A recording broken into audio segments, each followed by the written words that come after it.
Homeland Security Secretary Alejandro Mayorkas and his handling of the U.S.-Mexico border, the focus of a House committee hearing today.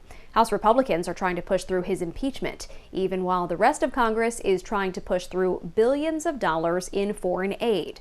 Rebecca Castor has more. Next to the economy, it's a top issue for voters this election: border security. What matters to me most is immigration and border control, definitely. The securing of the border, obviously, that's a huge deal. After a sit-down with President Biden, lawmakers on both sides of the aisle say they're close to finalizing new border policy, which would also unlock emergency aid for Ukraine and Israel. I am more optimistic than ever before that we'd come to an agreement. I think we have some consensus around that table. We don't know what that looks like yet, and until then, record numbers of migrants are crossing illegally into the U.S., putting the state of Texas directly at odds with the Biden White House over who controls the border. Last week, under orders from Texas Governor Greg Abbott, the National Guard took over an area near the border and kicked out federal agents.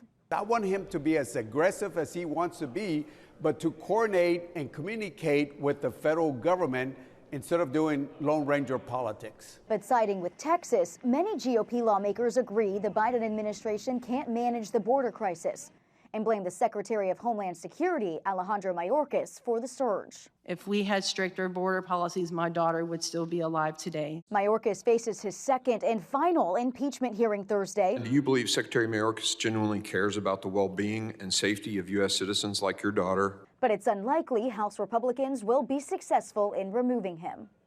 The Department of Homeland Security says these impeachment efforts are a baseless political attack, and Democrats argue there is no legal basis for impeaching Mayorkas. In Washington, Rebecca Castor, Fox News.